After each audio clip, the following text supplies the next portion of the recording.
양심에 대하여 오늘 말씀의 제목입니다. 오늘 말씀은 다윗이 사울왕에게 쫓겨다닐 때 엔게디 광야에 있었던 아주 유명한 이야기입니다. 다윗은 이곳에서 무방비 상태에 있었던 사울왕을 단번에 죽일 수 있는 기회가 있었습니다. 오늘 말씀 3절을 보시게 되면 사울이 뒤를 보러 들어가니라. 이 구절은 사울왕이 이 엔게디 광야에서 다윗을 죽이기 위해서 수색을 하고 있을 때 아마도 갑자기 배탈이 났던 것 같습니다. 대변이 급해서 한 동굴에 볼일을 보러 들어갔습니다. 그런데 바로 그 동굴에 다윗과 그의 동료들이 숨어 있었습니다. 이 같은 상황은 경호원도 없이 옷과 무기를 풀어놓고 볼일을 보는 이 사울을 죽일 수 있는 아주 쉬운 기회였습니다. 사울을 죽인다면 더 이상 쫓겨다니거나 그 다음에 이와 같이 피해 다닌 일 없이 모든 상황이 역전되고 특별히 이스라엘의 하나님의 정의를 실현할 수 있는 기회였겠죠.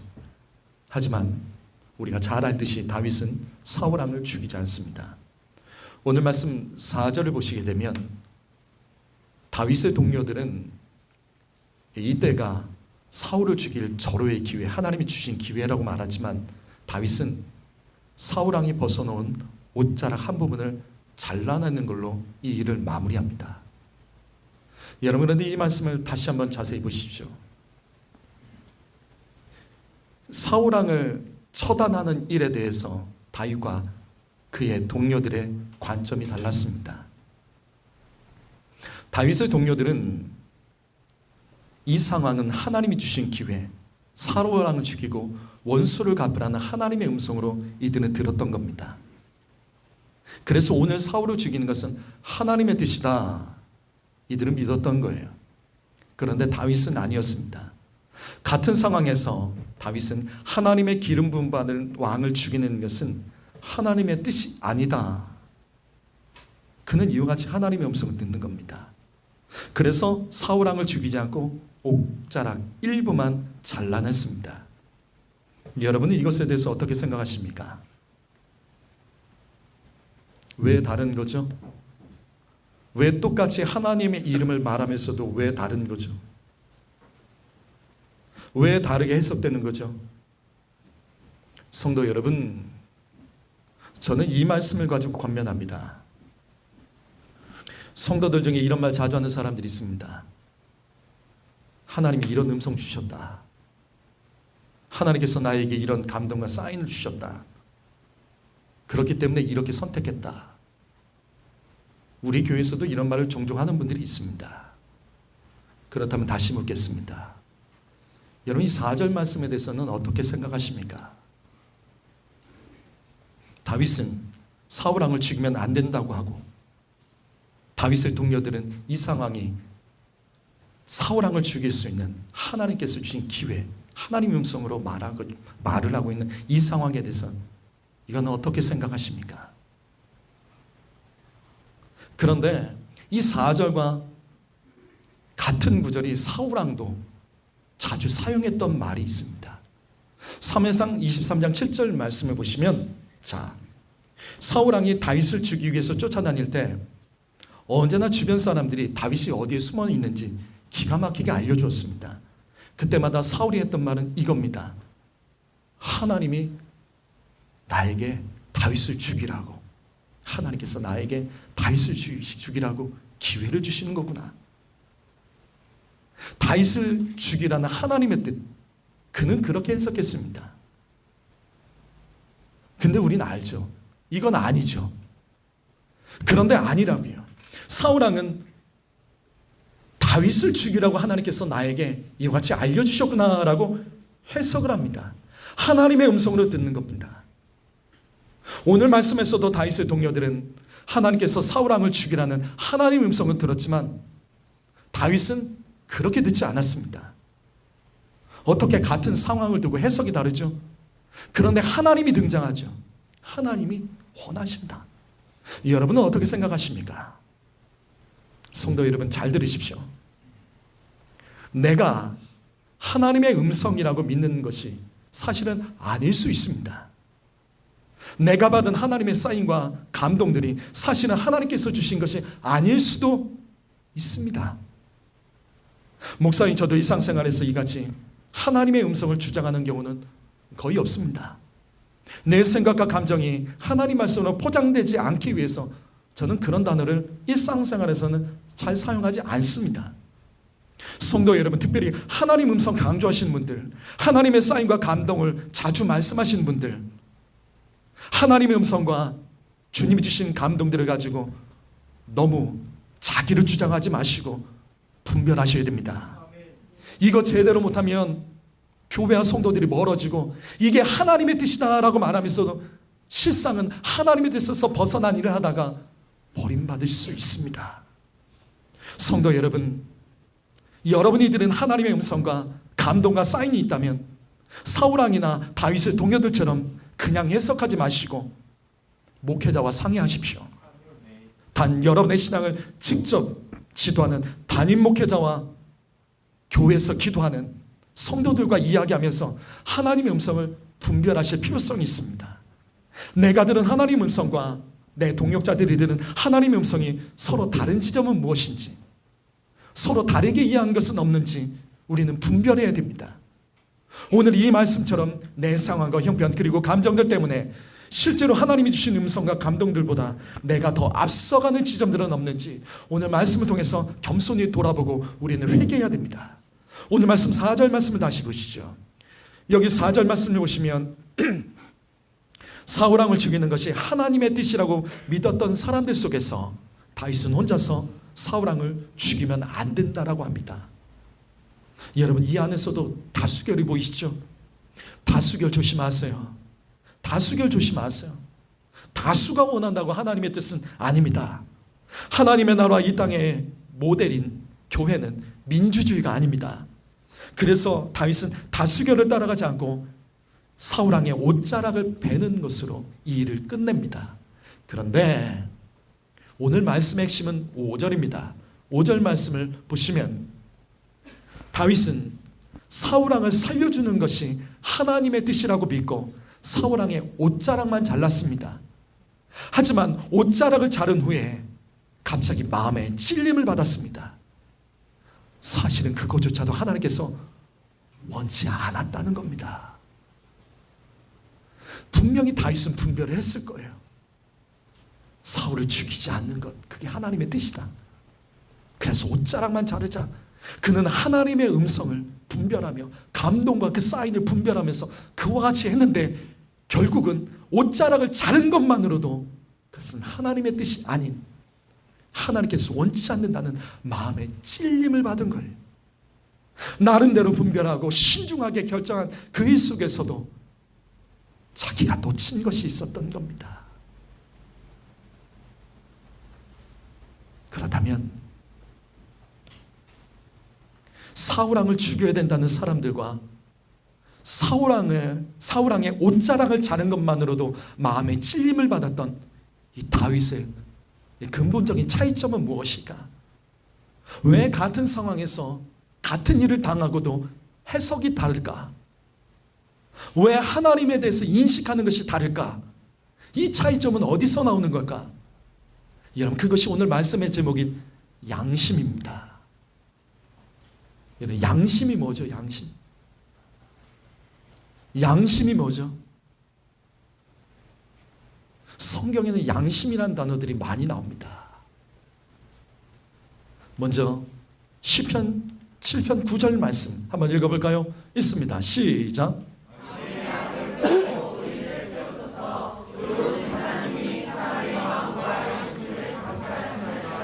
자, 이 말씀 보세요. 하나님께서는 사람의 마음과 양심을 감찰하십니다. 양심은 마음과 다른 거죠. 사람마다 양심의 모습이 다르다는 겁니다. 마음이 다르듯이 양심도 사람마다 이게 달라요. 그래서 주님이 감찰하신다. 구약 성경에서 나오는 이 양심이라는 단어는 히브리어로 킬야라는 단어입니다. 이게 콩팥과 신장 그리고 속사람이란 뜻이에요. 킬야라는 단어가 가장 많이 나오는 말씀이 레위기입니다. 이 단어가 동물에게 사용될 때는 콩팥과 신장이라는 뜻으로 해석됩니다. 그런데 사람에게 사용될 때는 그 사람의 속사람으로 해석하는 것이 옳습니다. 그런데 신약 성경은 약간 달라요. 비슷하지만 약간 다릅니다. 요한복음 8장 9절 말씀, 한 여인이 간음하다가 걸렸습니다. 그들에 대해서 손가락질하는 사람들에 대해서 주님이 말씀하셨을 때에 대한 이야기입니다. 우리 이 말씀 읽어볼까요? 읽습니다. 자, 시작.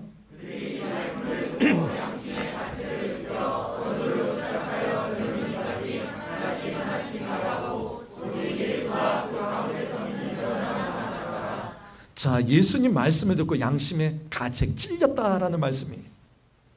여기도 양심이라는 단어가 나옵니다. 이것은 시네이데시스라는 단어입니다. 이 단어는 시네이데시스라는 단어인데 이게 자아, 속사람이라는 단어예요. 결국 양심은 내 안에 있는 또 다른 나, 속사람이라는 말입니다. 내 안에는 또 다른 내가 있어요. 겉으로 보여주는 내가 있지만 내 안에 있는 또 다른 내가 있습니다. 그게 양심이에요. 한글 성경에서는 양심이라는 단어가 총 33번 나옵니다. 구약에 5번 나오고 나머지 28번이 신약 성경에 나오는데 신기한 사실은 서신서에만 25번이 몰려 있습니다. 이게 무슨 뜻이죠? 여러분, 이게 무슨 뜻이죠? 여러분, 신약 성경에서 끝에 서자로 끝나는 것은 편지, 서신서예요. 서신서가 뭐죠? 서신서는 교회들에게 보낸 편지죠. 교회와 아니면 교회 목회자들에게 보낸 편지가 서신서입니다. 다시 말해서 초대교회 사도들은 성도들의 신앙과 함께 양심을 매우 강조했다는 뜻입니다. 양심을 강조했다는 거예요. 그런데 재미있는 사실은 양심의 모습이 사람마다 다릅니다. 오늘 말씀에서 다윗의 양심이 달렸고 함께 있었던 그 동료들의 양심의 그 모습이 달랐습니다. 사람마다 양심의 차이가 났습니다. 그래서 성경에는요, 양심이라는 단어가 양심으로만 나오는 것이 아니라 그 양심에 무언가 수식어가 붙습니다. 양심의 종류가 있어요. 첫 번째로 약한 양심이라는 것이 있습니다. 여기 고린도전서 8장 7절 말씀, 자, 한번 읽어보시면서 내용을 이해해 보시죠. 자, 읽습니다. 시작.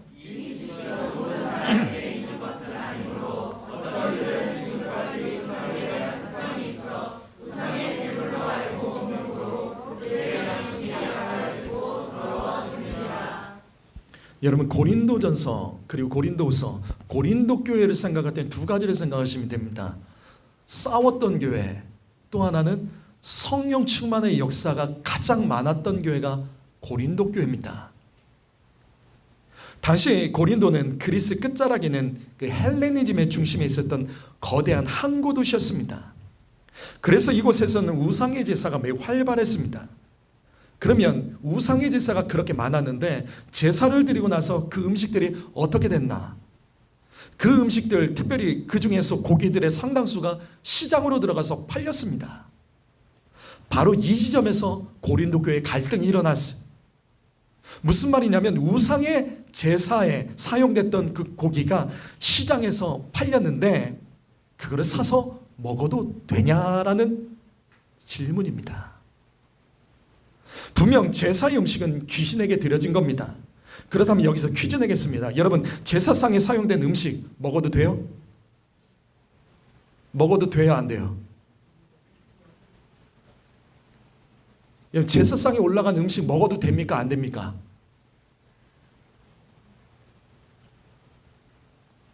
그럼 다르게 질문할까요? 제사상에 올려진 음식 먹으면 어떻게 돼요? 어떻게 돼요? 귀신 들려요? 막 몸에 이상 반응이 일어납니까? 예수 믿는 사람이 제사상에 올려진 음식 먹으면 뭐가 이상해져요? 정신 나간다고요? 그렇다면 복음이 들어오기 전에 이 나라의 사람들은 그와 음식들을 계속 먹는데 다 정신없고 미치고 귀신 들렸게요? 아니죠. 아무 문제 없습니다. 아무 문제 없습니다. 제사상에 올려진 음식 먹는다고 문제될 것은 하나도 없습니다. 여기서 말하는 이 지식이 바로 이것을 말하는 겁니다. 제사상에 올려진 음식, 우상에게 드렸던 음식 먹어도 아무 문제 없다, 상관없다, 귀신 들리는 건 아니다. 여기 고린도전서 8장 7절의 이 지식이 바로 이것을 말한 거예요. 그런데 고린도 교회 안에는 나름 거룩한 성도들이 있었어요. 그거 먹으면 안 된다. 제사상에 올려진 음식, 귀신에게 드려진 음식 먹으면 안 된다. 그러면 더러워진다, 귀신 들린다, 뭐 그 같은 주장을 하면서 그것을 반대하며 그것을 먹는 사람들에 대해서 비난을 하며 교회가 싸움이 일어난 거예요. 그럼 어떻게 하죠? 사실 먹어도 됩니다. 먹어도 되는데 교회 안에서 이와 같은 사람들 때문에 싸움이 일어났습니다. 그럼 어떻게 될까? 어떻게 해야 될까? 바울이 내린 결론은 바로 이겁니다. 고린도전서 8장 12절 말씀 있습니다. 시작.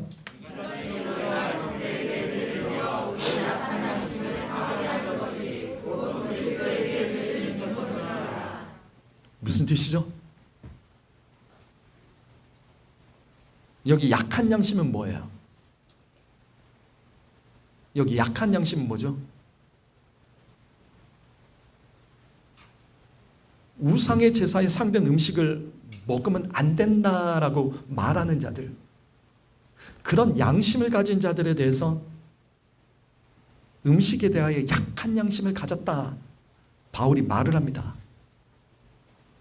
왜 약한 양심일까? 잘 보세요. 이거는 좋은 양심은 아니에요. 왜?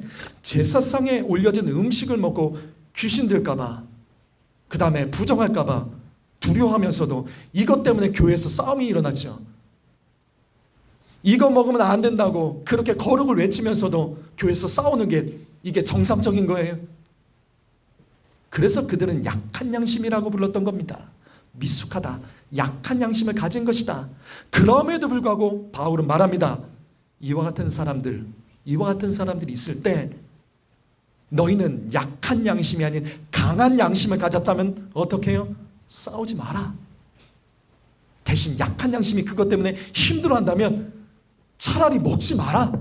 이게 결론이에요. 먹어도 되지만 양심이 약한 자들이 있기 때문에 그들과 다툼이 일어날 바에는 차라리 나는 이거 먹어도 아무 문제 없다, 나는 우상에게 바쳐진 그 음식을 먹어도 아무 문제 없다 할지라도 그것을 주장하며 싸우지 말고 너 그냥 먹지 마라, 나는 안 먹겠다, 그 말씀입니다.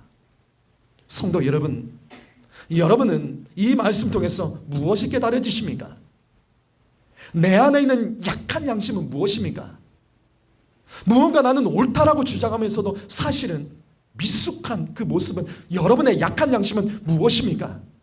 복음에 대해서, 예배에 대해서, 기도와 사명 감당에 대해서, 신앙의 핵심에 대해서는 그렇게 둔하면서도 아주 사소한 것에 예민하고 혈기 부리고 죄짓는 내 안의 약한 양심은 여러분에게 무엇입니까? 정말 덤대이 하나님 위해서 살겠다고 말하면서도 그 실상에는 약한 양심으로 죄짓고 있는 것들은 여러분에게 무엇입니까? 성도 여러분, 내 안에 약한 양심을 찾으십시오. 그 양심을 해결하지 못했기 때문에 가룟 유다 같은 자가 나오는 겁니다. 가룟 유다처럼 돈에 대해서 담대하지 못한 약한 양심을 가진 분들 조심하십시오. 그래서 그가 예수 팔아먹은 거예요.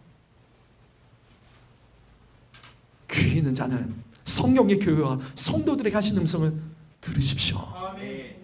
두 번째로 더러운 양심이 있습니다. 여기 디도서 1장 15절 말씀을 읽어볼까요? 자, 있습니다. 시작.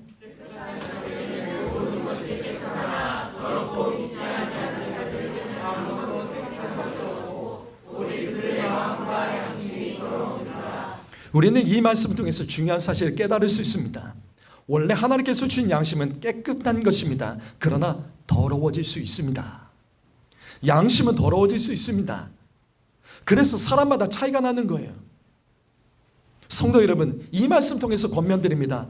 더럽게 예수 믿으면 안 됩니다. 더럽게 믿지 말라. 너 더럽게 믿지 말라. 하나님 앞에서 예배드리고 사명 감당할 때 더럽게 하지 마십시오. 말씀에서 벗어난 음란한 마음과 생활들, 더러운 양심을 가진 자들이 우리 안에 있진 않습니까? 세상 욕심 때문에 말씀과 사명을 타협하는 더러운 양심 가진 사람들이 우리 안에 있진 않습니까? 더러운 양심 때문에 삶이 더럽고 생각이 더럽고 입술이 더럽고 내 주변에 생기는 일이 더럽진 않습니까? 성도 여러분, 내 안에 순수한 자기 의지와 감정이라는 양심을 되찾기 위해서 날마다 십자가 앞에서 내 양심을 예수의 보혈로 씻으셔야 됩니다. 나와 내 가족에 더러운 일들이 자꾸 생깁니까? 하나님은 더러운 분이 아니십니다. 더러워지는 것은 내 삶에, 내 양심에 더러운 영역 때문에 생기는 현상들이, 예수 믿는 사람들은 더럽지 않습니다. 성경에는 더러운 귀신이라는 말을 쓰죠. 귀신이 역사하기 때문에 더러운 겁니다. 더러운 양심은 귀신의 역사를 불러들이는 겁니다. 예수 믿는 사람은 더럽지 않습니다. 내 삶에 더러워진 영역들을 여러분 정직하게 인정하시고 회개하지 않는다면 그 더러움이 심판으로 끝나게 될 것입니다.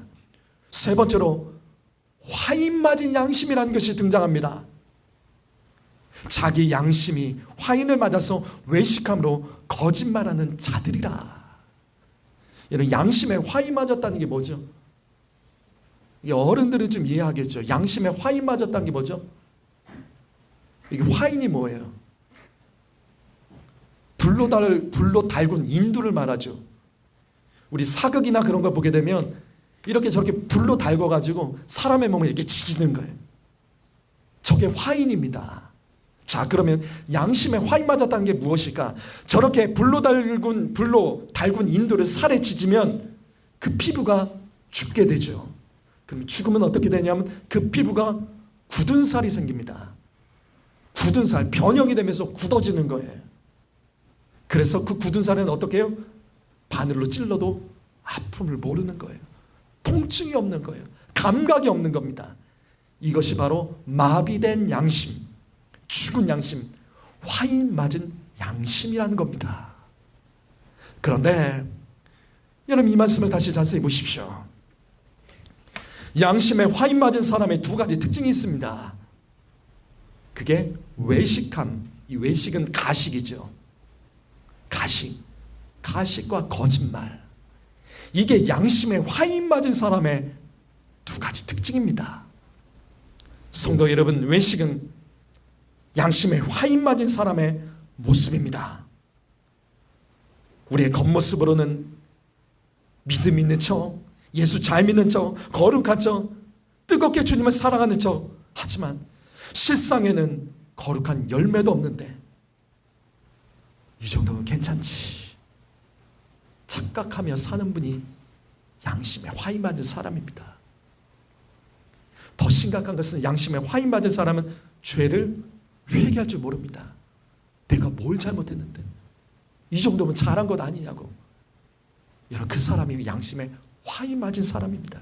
죄를 몰라요. 찔림이 없어요. 다윗과 같은 예민한 찔림이 없어요. 다윗의 주변의 사람들과 다윗의 차이는 뭐예요? 아주 사소한 것에도 찔림을 가지고 죄로 인정하는 차이. 그게 다윗과 주변 사람들의 차이예요. 성도 여러분, 죄에 찔림이 있으셔야 됩니다. 찔림이 없는 것은요, 내가 양심에 화인을 맞은 겁니다. 그렇기 때문에 이 말씀을 다시 보십시오. 양심에 화인 맞은 사람은, 양심이 죽은 사람은 거짓말 잘합니다. 거짓말 뻔뻔하게 잘하는 사람들을 대표적인 모습이 양심에 화인 맞은 거예요. 양심에 화인 맞은 사람들의 대표적인 모습이 거짓말 뻔뻔하게 하는 거예요.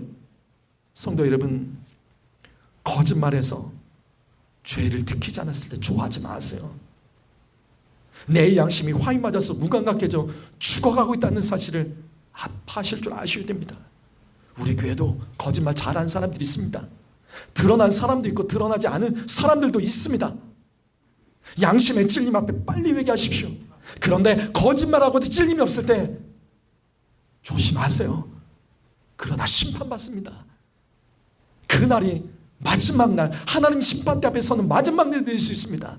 거짓말하고 찔림받는 것을 기뻐하시고, 거짓말했을 때 찔림 없이 뻔뻔한 거, 그때 빨리 납작 엎드리지 않으면 정말 끝납니다. 죄는 누구나 지을 수 있어요. 그러나 지은 죄를 인정하지 않고 자꾸 핑계로 덮는 사람은 성경에서 양심에 화인 맞은 사람이라고 말하는 겁니다. 양심이 죽은 사람은 죄를 죄로 다룰 줄 몰라요. 죄를 죄로 다룰 줄 몰라요. 죄와 동행하는 삶, 그 사람이 양심에 화인 맞아서 그런 겁니다. 혹시 죄와 동행하는 분이 계십니까? 알면서도 계속 죄 짓는 분 계십니까? 처음에는 질렸지만 이제는 어쩔 수 없다고 그냥 동행하는 분 계십니까? 조심하세요. 양심에 화인 맞아 죽은 겁니다. 심판마다 끝날 수 있습니다. 빨리 회개 자리로 나오시기 바랍니다. 네 번째로 선한 양심이라는 것이 성경에 기록되어 있습니다. 선한 양심은 청결한 마음과 거짓 없는 믿음과 연결됩니다. 자, 여러분 이 말씀 잘 보세요. 선한 양심은요, 결국은 믿음과 연결됩니다. 좋은 믿음은요, 선한 양심에서 나옵니다.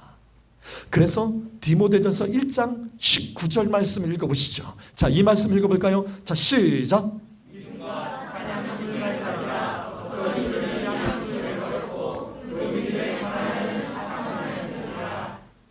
보이시죠? 믿음과 양심은 연결됩니다. 그래서 선한 양심을 버리는 것은 믿음이 파손되는 겁니다. 성도 여러분, 이 말씀 놓치지 마십시오. 선한 양심은 믿음의 그릇과 같습니다. 하나님은 선하시다고요.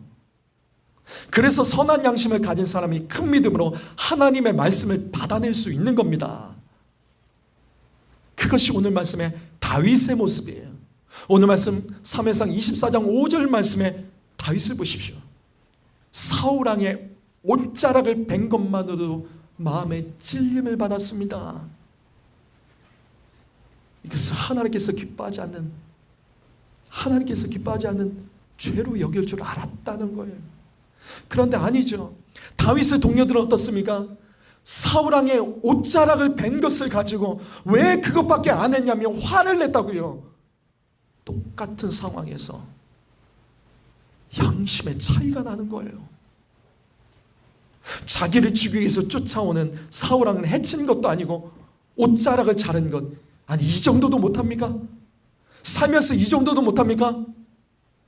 나에게 아픔을 준 사람들, 나를 괴롭게 한 사람들, 나를 힘들게 한 사람들 욕이라도 할 수 있지, 가서 때린 것도 아닌데 그 정도도 못하냐고요. 근데 아니에요. 다윗은 그것도 마음에 찔렸습니다. 왜? 다윗의 양심은 동료들의 양심보다 더 선했기 때문이에요. 성도 여러분, 저는 다윗의 이 양심이 부럽습니다. 우리에게는 다윗과 같은 선한 양심이 있습니까? 너무나도 사소한 것에도 찔림받는 양심이 저와 여러분에게는 정말 있습니다. 여러분은 가장 최근에 다윗처럼 마음에 찔림받았던 적은 무엇입니까? 가장 최근에 마음에 찔림받은 것은 여러분 무엇이에요? 예배 드리면서의 찔림, 말씀을 들으면서의 찔림, 기도하면서의 찔림, 말씀대로 살아가면서의 찔림, 자녀들은 부모들 앞에서 어떤 찔림이 있으셨습니까? 남편들은 아내 앞에서 어떤 찔림이 있었습니까? 아내들은 남편 앞에서 어떤 찔림이 있었습니까? 성도들은 목사 앞에서 어떤 찔림이 있었어요? 여러분, 최근에 나의 삶에 여러분 어떤 찔림을 가지고 살아가고 계십니까? 여러분, 양심의 기능은요, 찌르는 겁니다. 이것만 놓치지 마세요. 찌르는 겁니다. 찌르면 엎드리는 사람이 있고 찌르면 신경질 내는 사람들이 있죠. 그게 다윗과 그의 동료들의 차이입니다. 특별히 하나님의 말씀은 우리를 찌르는 말씀입니다. 히브리서 4장 12절 말씀 읽어볼까요? 있습니다. 시작.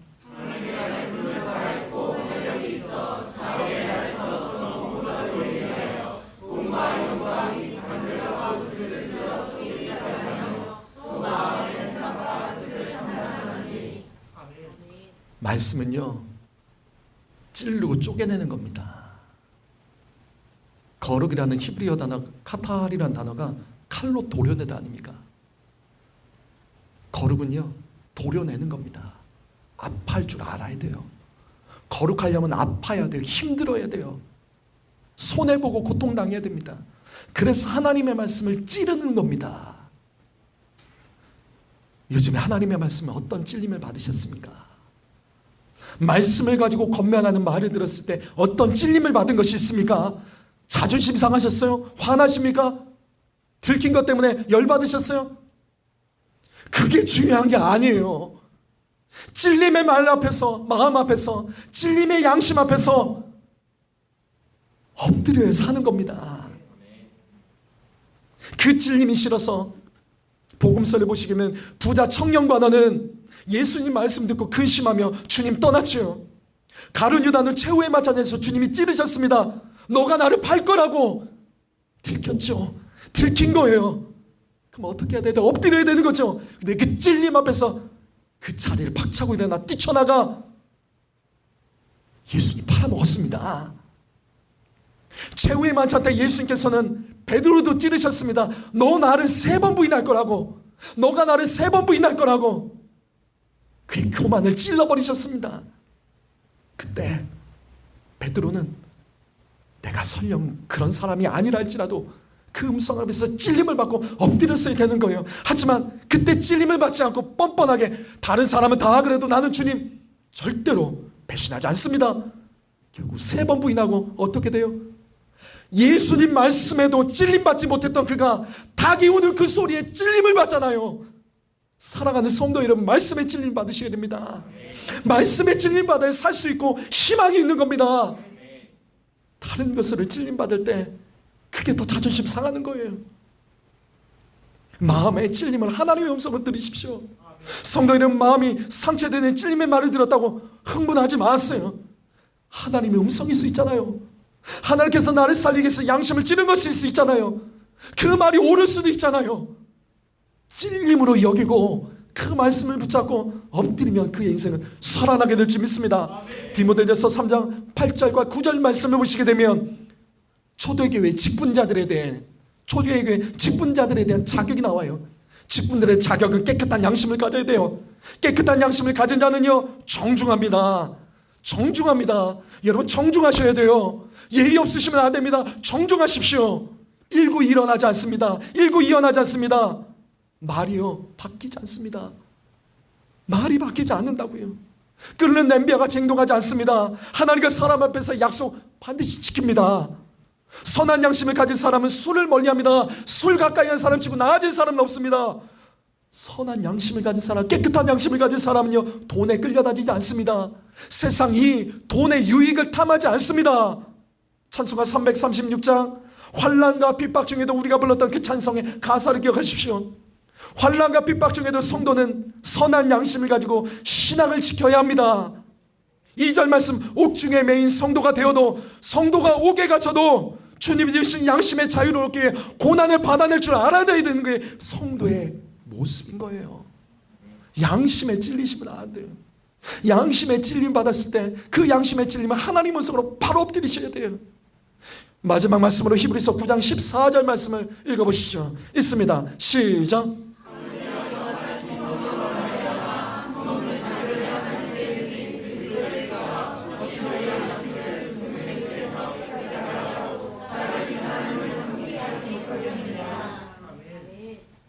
여러분의 양심의 모습은 무엇입니까?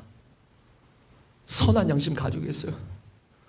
아주 사소한 말씀, 작은 말씀에서도, 아니 찬양을 부르다 그 하나 가사 때문에도 양심의 찔림을 받으며 그것이 하나님만 가지려고 예배하는 분 계십니까?